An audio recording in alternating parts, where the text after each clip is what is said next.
بسم الله الرحمن الرحيم كسو دوادا مركله iyo barnaamijkii xorashada wararka qodobada saaka barnaamijka aridii kugu haynana waxa kamida Israa'iil oo Mareykanka ku qalqaalinaysa in la joogo xilligii la weerari lahaa nuclear-ka Iran iyadoo maanta wadahadal xasaasi ah ay ku yeelanayaan magaalada Roma xubno ka tirsan maamulka Netanyahu iyo ergeyga Mareykanka ee bariga dhexe Stephen Witkoff Iran waxay si adag uga digtay qalad Israa'iil ay gasho iyadoo sheegaysa in Mareykanku mas'uul ka noqon doono weerar lagu qaado xarumaheeda nuclear-ka wararkii ugu dambeeyay Gaza ayaan sidoo kale barnaamijkeedii kugu haynaa iyo sida xaaladdu ay tahay saaka Hamas oo soo saartay war culus oo la xiriira arrimaha gargaarka iyo qorshaha Israa'iil ay ku sheegayso in lagu qaybinayo gargaarka loogu talagalay dadka reer Gaza Hindiya ayaa ku dhawaaqday tilaabo soo celin karta dagaalkii Pakistan ay la gashay horaantii bishan xilli Pakistan ay soo jeedisay dalka ku haboon in uu martigeliyo wadahadalo ay yeeshaan Islamabad iyo New Delhi Netanyahu oo ay ka hortimid mucaaradad adag oo ku aadan magacaabista madaxa laanta sirdoonka Shin Bet ee xalay oo magacaabay iyadoo ay socdaan dadaalo lagu doonayo in lagu soo afjaro colaadda Ukraine oo socotay 4 sano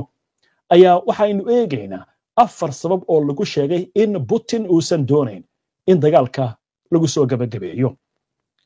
dhammaan wararkan iyo qodobo kale oo faahfaahsan iyo wixii warah ee soo kordhay intaynu hawada ku jirno ayaan idinkugu soo gudbinaynaa wadayaal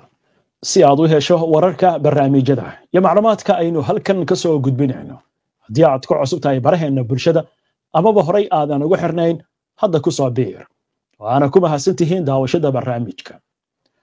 barnaamijka sidoo kale saakay qodobada aan idinkugu hayno waxaa ka mid ah xildhibaan ka tirsan Koongareeska waddanka Mareykanka oo ku talinaya Mareyka Gaza nuclear in lagu dhufto laakiin saaka waxaynu ku bilaabaynaa xiisada ka dhaxaloosan Pakistan iyo Hindiya iyadoo wadahadalo la doonayo inay dhexmaraan xukuumadaha Islamabad iyo New Delhi si loo soo afjaro colaadii dhacday horaantii bishan isla markaasna Pakistan ay soo jeedisay war cusub oo ku aadan in ay diyaar u tahay wadahadal ayaa dawladda Hindiya waxay qaaday xaaladda tilaabo uga sii daraysa haddaba aynu eegno wararkii ugu dambeeyay ee amuurtan gaar ahaan hadal ka soo yeeray ra'iisul wasaaraha waddankaasi Hindiya Narendra Modi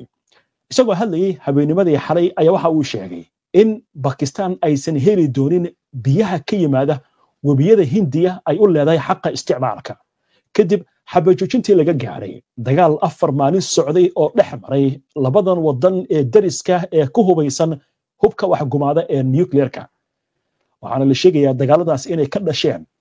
weerarkii dhimashada sababay ee ka dhacay gobolka Kashmir qaybta Hindiya ay maamusho halkaasi oo lagu dilay 26 qof oo Hindu ah isagoo ka hadlayay munaasabad dadweynaha uu kula hadlayay Modi waxa uu yiri Pakistan waxay u kici doontaa qiimo culus oo ku aadan weerar kasta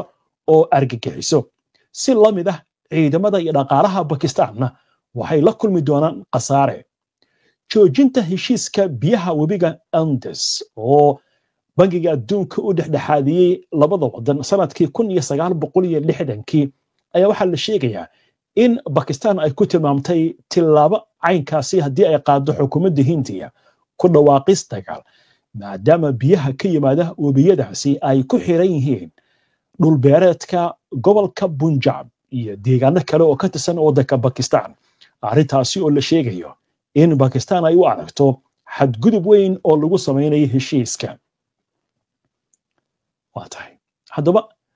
iyadoo hadalkaasi xaaladda uga sii daraya oo ka soo yeerayo ra'iisul wasaaraha waddanka Hindiya ayaa Pakistan waxa ka soo yeeray hadal kale oo kaas ka duwan ra'iisul wasaaraha waddankaasi Shahbaz Sharif ayaa waxa uu ka shaqeeyay in uu rajaynayo in wadahadalada dhici doona lagu qabto waddanka Sacuudiga si labada wadan ay iskugu yimaadaan isla markaasna uga wada hadlaan xaaladda dagaalka sababtay iyo khilaafaadka taagan waxaan uu sheegay in Sacuudigu uu ku haboon yahay martigelinta wadahadaladaasi warbixin amurahan ku aadan waxa soo jeedinaya wariyaha iyaga Yaxya Ciise ra'iisul wasaaraha Pakistan Shahbaz Sharif ayaa sheegay in boqortooyada Sacuudi Carabiya ay noqon karto meel dhexdhexaad ah oo lagu qabto wada hadallada u dhaxeeya dalkiisa iyo Hindiya kuwaas oo looga hadlayo arrimo xasaasi ah sida xaaladda Kashmir, biyaha, ganacsiga iyo la dagaalanka waxa loogu yeero argagixisada iyo arrimo kale oo laga yaabo inay fursad cusub u noqdaan xiriirka muddada dheer xumaa ee u dhaxeeya labada dal ee ku hubeysan hubka nukliyeerka. Shariif ayaa sidaasi ku sheegay kulan albaabada u xiran yihiin oo uu la yeeshay koox warbaahin ah oo ka dhacay guriga ra'iisul wasaaraha sida uu qoray wargeyska Dawn ee Pakistan. Waxa uu meesha ka saaray in Shiinuhu uu noqdo meel ku habboon wada hadalladaasi. Waxa uu tilmaamay in xiisadda u dhaxaysa labada dal ay hoos u dhacday kadib markii ay xiriir toos ah u dhex maray agaasimayaasha howlgallada militari ee labada dhinac, taasi oo fursad u abuurtay dib inay u bilowdaan wada hadallada. Waxa uu sidoo kale sheegay in la taliyaha amniga qaranka ee Pakistan uu hogaamin doono wafdiga dalkiisa haddii wada hadallada la isku fahmo.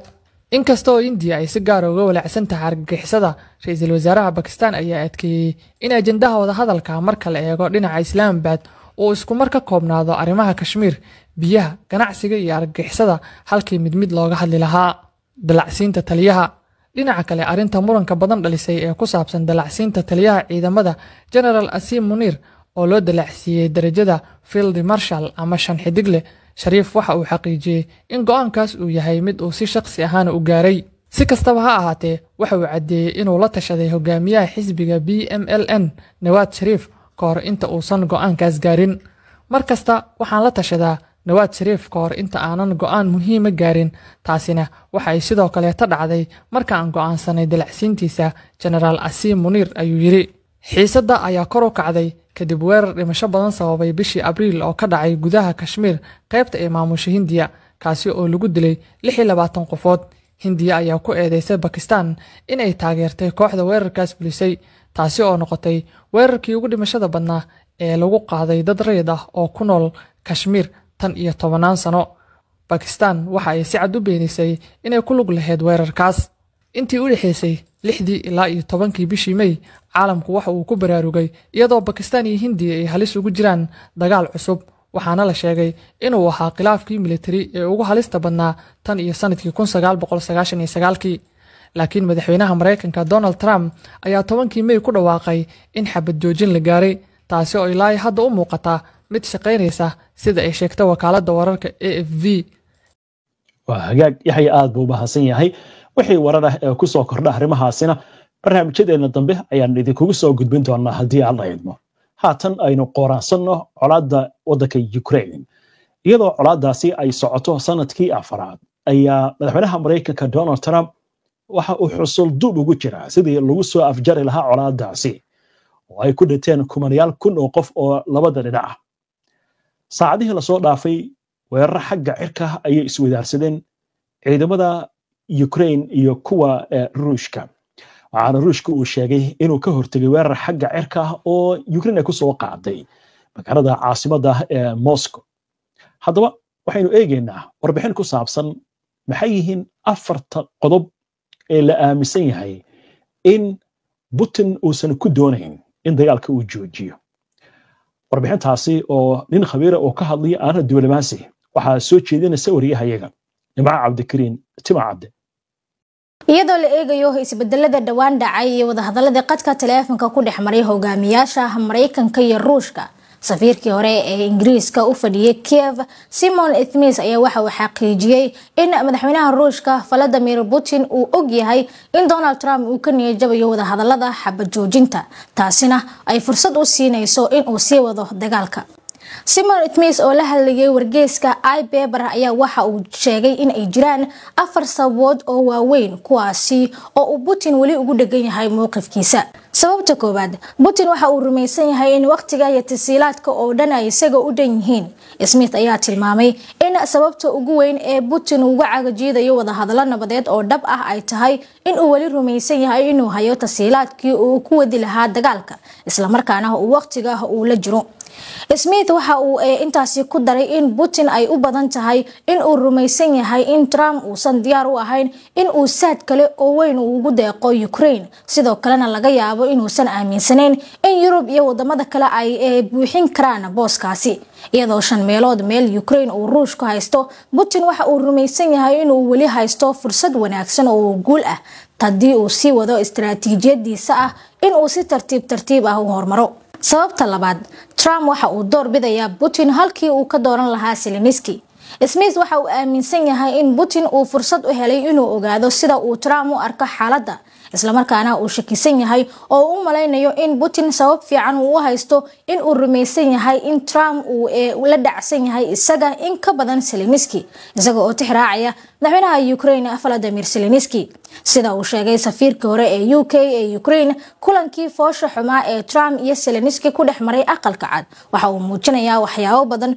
oo ay ku jirto in Trump wali uu ka xun yahay Zelensky maadaama uu san la shaqeyn sanadkii 2019 ama muddo xileedkiisii hore. Putin ayaa yiri Trump waa nuuca dadka uu la dhacsan yahay, waxaana Smith uu sheegay taasi inay ka dhigayso Putin inuu rumaysan yahay in madaxweynaha Mareykanka uu aad ugu fiicnaan doono arrimaha Ruushka. sababta saddexaad ee hortaagan in la gaaro xabajoojin rasmi ah ayuu ku tilmaamay Simon Smith inay tahay Putin oo diyaar u ah inuu qatar geliyo cunaqabataynta Mareykanka. Smith waxa uu sheegay in Putin uu qatar gelinayo xiriirka Trump sababtoo ah waxa uu rumaysan yahay in Trump uusan sii wadi doonin qorshayaasha lagu laabayo cunaqabataynta saaran Ruushka, taasi oo u noqon lahayd war aad u xun Moscow. inkastoo hogaamiyaasha reer galbeedka ay dalbanayaan cunaqabatayn cusub oo la saaro Ruushka, Trump waxa uu sheegay in Mareykanku uusan weligiis diyaar u ahayn inuu qayb ka noqdo dadaalada cunaqabataynta ee Yurub. Smith waxa uu aaminsan yahay in Putin uusan Trump u arag qof si dhab ah u daneynaya cunaqabataynta cusub, sidoo kalena uusan filayn in Trump uu si aad ah uga xanaaqi doono Ruushka. sababta afraad oo ah tan ugu dambaysa, Putin waxa uu filayaa in Trump uu caajiso ama uu daalo. safiirkii hore ee Ingiriiska waxa uu arkaa weerarada sii socda ee Ruushka ee Ukraine, inkastoo ay jiraan wada hadallo nabadeed oo suurtagal ah inay yihiin fariin uu Putin u diray Trump, taasi oo ah waa inaad fahantaa in miiska wada hadalka aan fadhiyo aysan iiga macno ahayn in aan joojiyo dagaalka. Putin waxa uu rajaynayaa inuu dib u dhigo wada hadallada ilaa Trump uu ka daalo oo uu ku dhawaaqo inuu yiraahdo waan ka daalay arrintan, waan isku dayay, Mareykankuna dan gooni ah kagama xirna, markaa waan ka baxaynaa halkan. natiijadan waxay u fiican tahay Putin sababtoo ah ma rumaysna inay jirto cid kale oo buuxin karta kaalinta uu Mareykanku banaynayo haddii Trump uu ka laabto dadaalada nabadeed ee colaadda Ukraine. وهاجاك نبع عادو ما حسن تحي daawadayaal goordhow waxaan u gudbi doonaa qaybta labaad ee barnaamijka oo aan idinku hayno wararkii ugu dambeeyay ee Gaza. xildhibaan ka tirsan Koongareeska waddanka Mareykanka oo leh Mareyka Gaza waa in bam nuclear lagu dhuftaa si lamid ah dagaalkii labaad ee adduunka markii Mareykanku uu ku duqeeyay magaalooyin ku yaala waddankaasi Japan bambaanooyinka nuclearka, waana meesha kaliya ee adduunka hubkaasi wax gumaadaha lagu dhuftay. imika wuxuu leeyahay markaas go'doonsan ee 19 bilood duqeynta lagu hayay waa in lagu dhuftaa bam nuclear. sheekadaas iyo waliba warbixino kale oo ku saabsan Israa'iil ku qalqaalinaysa Mareykanka in la weeraro nuclearka Iran iyo qodobo kale ayaan eegi doonaa, laakiin aynu ku hakano qadar xayisiina. wali waxaad la socotaan barnaamijkii xulashada wararka oo subaxnimadan Jimcaha toos idinkaga imaanaya istuudiyaha iyaga koowaad. barnaamijyadeena waxaad ka heli kartaan bogagga bulshada ee internetka sida YouTube-ka, Facebook-ka, Twitter ama X iyo waliba barta Telegram-ka. warbixino qoraal ah waxaa loo yiri macluumaadyo kale waxaad ka heli kartaan bogga internetka aynu ku leenahay ee www.hbnonlinetv.com. ku xirnaa HBN oo ka dhigo wehelkaaga wararka. xagga Gaza aynu ku bilowno. saaka waa subax kale oo duqeymo culus Israa'iil ay wado, waxaana la sheegayaa ilaa iyo xalay galabkii dambe Israa'iil duqeymaha inay xoojisay. shalay dad ka badan 70 qof ayaa lagu dilay. saakana waxaa laga soo warinayaa qaybo ka mid ah Mareyka Gaza duqeymo caynkaasi oo kala in Israa'iil ay wado. Israa'iil waxay ku andacoonaysaa inay ogolaatay gargaarka inuu u gudo Mareyka Gaza, laakiin ururka Xamaas ayaa xalay wuxuu soo saaray bayaan aad u adag oo ku aadan xaaladdan. waxaana la sheegay Israa'iil meelaha ay doonayso in ay ku sheegayso waxay ku qaybinaysaa gargaarka in ay noqdaan meelo kaamam ah oo dadka lagu hayo ama xerooyin dadka lagu hayo. haddaba ururka Xamaas ayaa waxa la sheegayaa in uu dalbanayo in la sameeyo marin bini'aadantinimo oo joogto ah oo suurto geliya gargaar la taaban karo inuu soo gaaro shacabka Gaza, iyadoo sidoo kale ku baaqaya in si buuxda loo joojiyo in markaasi cunaqabataynta Israa'iil ay saartay Mareyka Gaza la joojiyo. xamaas waxay dalbanaysaa in la helo waddo gargaarku uu soo galo oo aan la xirin xilli kasta xamaas waxay kaloo sheegtay in xaaladda bini'aadantinimo ee Gaza ay sii xumaanayso maalinba maalinta ka dambaysa iyadoo ay jiraan dadaallo lagu xakameynayo gaajada waxaana lagu sheegay taas in ay ka hor imaanayso sida hadalka loo yiri guumaysiga qorshaha uu wado oo ah dadka reer Gaza in gaajo iyo silic lagu dilo waxaana markaasi xamaas bayaankan ay ku sheegtay in hadda gargaarka Israa'iil ay golaatay saacadihii la soo dhaafay in uu la macno yahay dhibic biyo ah oo badda lagu tuuray ama badda lagu shubay waxaana la sheegayaa taas inay ka macno tahay oo kale 100% gargaarka loo baahan yahay in uu yahay gargaarka haatan Israa'iil ogolaatay waxaana xamaas sidoo kale ay ku baaqaysaa in la helo qorshayaal degdeg ah oo lagu dhisayo wadooyin ay soo maraan gargaarku waxaa la yiri Israa'iil waxay dhisaysaa xeryo xabsi ah oo ku yaala koonfurta Gaza iyadoo ku tilmaamaysa in gargaar lagu qaybinayo laakiin taas waxay sheegeen inay tahay khiyaano qorshahaasina waxay sheegeen inuu yahay xabsi la doonayo in dadka la geliyo waxaana ay tilmaameen inay gebi ahaanba ka soo horjeedaan qorshaha Israa'iil ay ku damacsan tahay inay gaajo dadka ku disho xamaas waxay kaloo sheegtay in xaaladdu ay tahay mid aad u xun loona baahan yahay in si degdeg ah wax looga qabto waa tahay qodobkaas halkaas aynu ku dhaafno xalay waxaan idiin soo gudbinay war degdeg ah oo ku saabsan Netanyahu oo ku dhawaaqay magacaabista taliyaha cusub ama madaxa cusub ee laanta sirdoonka Israa'iil ee Shin Bet haddaba arrintaas waxaa la sheegayaa mucaarado xooggan inay Israa'iil ka haysato saacadihii la soo dhaafay warbaahinta Israa'iil waxay sheegaysaa in xitaa taliyaha ciidamada ama abaanduulaha ciidamada Israa'iil Eyal Zamir uu si weyn uga soo horjeestay magacaabista la magacaabay taliyahan cusub waxaana markaasi la sheegayaa in aan lagala tashan dhinaca kale haweeneyda ah xeeralyaha guud ayaa waxa ay sheegtay in Netanyahu magacaabistan uu magacaabay madaxa cusub ee Shin Bet ay tahay mid ka hor imaanaysa qawaaniinta waxaana qaali Bahrav Maria war ay soo saartay ay ku sheegtay in shalay go'aan ay soo saartay maxkamadda kaasi oo ahaa in xilka qaadistii Ronnie Parr ahayd mid qaanuunka ka baxsan haatan waxay sheegtay magacaabista inay tahay mid qaanuunka liddi ku ah arrintan waxaa sidoo kale ka hadlay Yair Lapid oo ka mid ah hogaamiyaasha mucaaradka Israa'iil waxaana ku baaqay ninka la magacaabay abaanduulaha ama madaxa laanta sirdoonka Shin Bet David Zine in uu diido xilkaasi loo magacaabay oo uu markaasi ku gacan sayro dhinaca kale gudaha Israa'iil xalay banaanbaxyo ballaaran ayaa ka dhacay waxaa la sheegayaa booliiska iyo banaanbaxayaashu inay isku dhaceen arrintaasi ayaa waxaa la sheegayaa in ay timid kadib markii banaanbaxayaashu ay ka hor yimaadeen magacaabista madaxa cusub ee laanta sirdoonka Shin Bet waxaana la sheegayaa magaalada Tel Aviv booliiska iyo banaanbaxayaashu in ay rabsho halkaasi ku dhex martay inta ayna ka bixin haddaba wararka Gaza warbaahinta waxaa saacadihii la soo dhaafay qabsaday hadal uu jeediyey xubin ka tirsan aqalka koongareeska waddanka Mareykanka ninkan wuxuu leeyahay Mareykanka Gaza waa in lagu dhuftaa bam nuclear haddaba aynu eegno warbixintaasi oo falcelin weyn ay ka dhalatay xildhibaan Randy Fine oo laga soo doorto gobolka Florida kana tirsan xisbiga jamhuuriga ee madaxweyne Trump ayaa ku baaqay in Gaza lagu dhufto hubka nuclearka isagoo hadalkan ka jeediyey xilli waraysi uu siinayay telefishinka Fox News ee laga leeyahay waddanka Mareykanka wuxuu yiri xaqiiqadu waxay tahay in sababta Falastiiniintu u dagaalamayaan ay tahay mid shar ah isagoo ka falcelinaya dilka laba shaqaalaha oo ka tirsan safaaradda Israa'iil Washington oo lagu toogtay kadanka hore ee madxafka Yuhuudda ee ku yaal Washington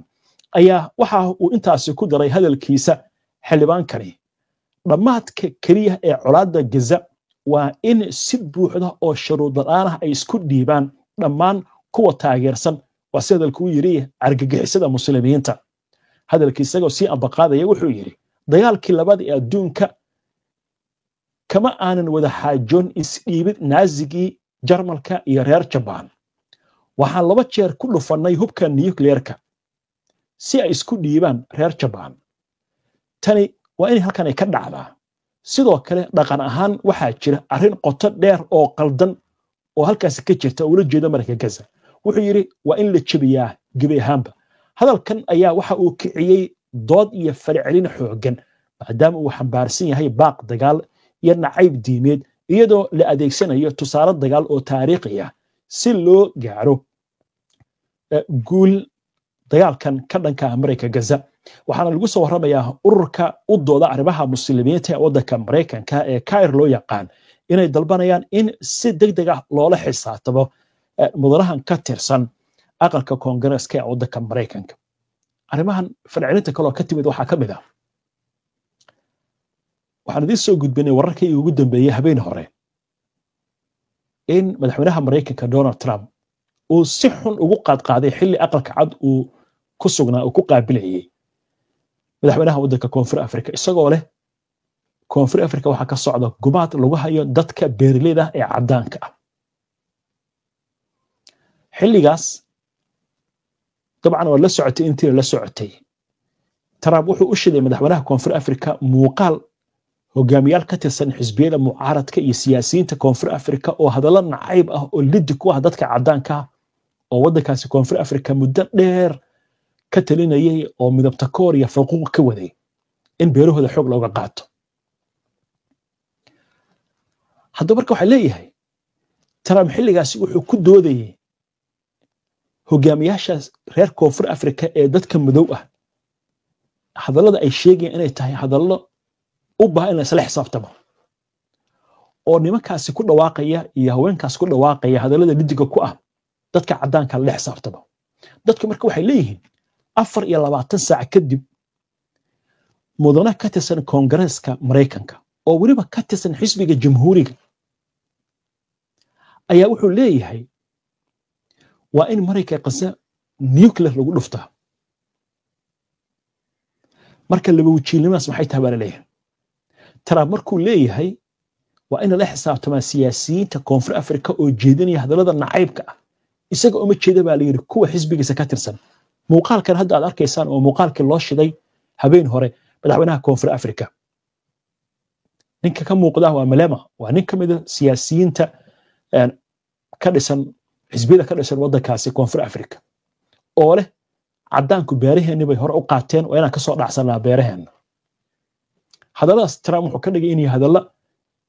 u muuqda gumaad maxaa la yeeri doonaa marka ninkan maxaa laga yeeri doonaa waa calaamad su'aal waxaa laga sugayaa baa leeyahay hay'adaha Mareykanka ila ninkan wuxuu isticmaalay nacayb eray diin buu isticmaalay muslimiin buu yiri argagixiso isticmaalay dagaalkii labaad adduunka soo qaatay naaziga Jarmalku soo qaatay doodaas socota marka baraha bulshada iyo warbaahinta hadalkan wuxuu dhaliyay dood aad u adag xitaa gudaha Israa'iil dood ka dhaliyay oo arki doonaa wixii ku soo kordha waa hagaag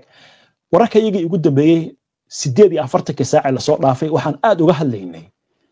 macluumaad la helay oo sheegaya Israa'iil inay diyaarinayso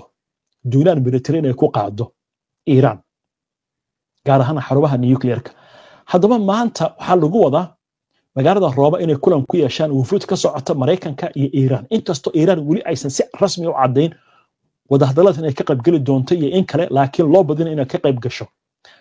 laakiin inta wadahadalada socdaan waxa barbar socda wadahadalo kale ama shir duceed shirkan wuxuu dhex mari doonaa madaxa laanta sirdoonka Israa'iil ee Mossad David Bane iyo wasiirka istiraatiijiyadda ee Israa'iil Ron Dermer iyo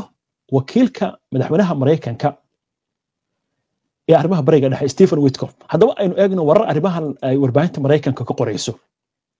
waxaa la sheegayaa wasiirka istiraatiijiyadda ee Israa'iil Ron Dermer iyo madaxa hay'adda sirdoonka ee Mossad David Bane in maanta kulan magaalada Roma ay kula yeelan doonaan ergeyga gaarka ee Mareykanka u qaabilsan bariga dhexe Stephen Witkoff waxaana la sheegayaa inay ku wargelinayaan fursadaha la haysta ee ku aadan in la weeraro xarumaha nuclearka ee Iran shabakada wararka Axios ee laga leeyahay Mareykanka oo warkan baahisay ayaa waxay sheegtay in Israa'iil ay aaminsan tahay in hadda ay jirto fursad lagu weerari karo Iran taas oo meesha ka bixi karta haddii aan laga faa'iideysan ama weerarkaasi aan la qaadin xubnahan ayaa waxa la sheegayaa in ay doonayaan inay ka raadiyaan maamulka Mareykanka inuu ku raaco qorshaha la xiriira tilaabo military oo ka dhan ah Iran si meesha looga saaro qatarta nuclearka ee Iran shabakada Axios waxay warbixintan ay baahisay ay ku sheegtay in Mareykanka uu aad walaac uga qabo dhaqdhaqaaqa Israa'iil ay wado ee ay ku doonayso in ay weerar ku qaado Iran xitaa ay suurtagal tahay in weerarkaasi ay qaado Israa'iil iyadoo Mareykanka xitaa aan ku soo wargelin laakiin qubarada waxay leeyihiin Israa'iil kuma dhacdo kaligeed inay weerarto Iran haddii ay isku daydo Iran waxay sheegtay 2,000 oo gantaal inay u diyaarsan yihiin hadda ka hor kowdii bisha Oktoobar 180 gantaal baa lagu dhuftay Israa'iil saldhigyaa la burburiyay gaar ahaan saldhigga Navatim oo markii dambe dayax gacmeedka lagu arkay burburka soo gaaray hadda Iran waxay leedahay 2,000 oo gantaal baa noo diyaarsan Israa'iil dhulka la goynina bay ku leeyihiin sida ay sheegayso warbaahinta Iran laakiin waxa leeyahay Mareykanka ayay doonaysaa Israa'iil inay dagaalka soo geliso Iran xalay way hadashay barnaamijka waxaan kugu soo gudbinay qomanaha waxa hadlay afayeen u hadlay ciidanka ilaalada kacaanka Iran wuxuu yiri jawaab dhagaha faraha la gashado ayaan bixin doonaa haddii Iran ay la soo weeraro xarumaheeda nuclearka xaaladdu marka meel adag maraysa waynu arki doonaa wixii ku soo kordhay arrimahaas haddii ay wax ku soo kordhaan barnaamijka wararka maanta oo goordhow soo gali doona ayaan idinkugu soo gudbin doonaa ama saacada kadib haddii alla idmo haddaba dhacdooyinkan iyo xiisadahan iyo wararkan taagan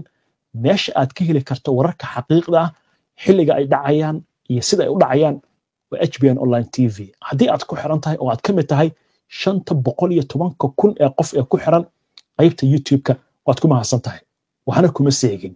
go'aan saxna waad qaadatay haddii aadan hore ugu xirnayna fadlan ku soo biir oo hel wararka joogtada ah ee hubantida ah isla markaasna degdeg ah oo saacada ay dhacayaan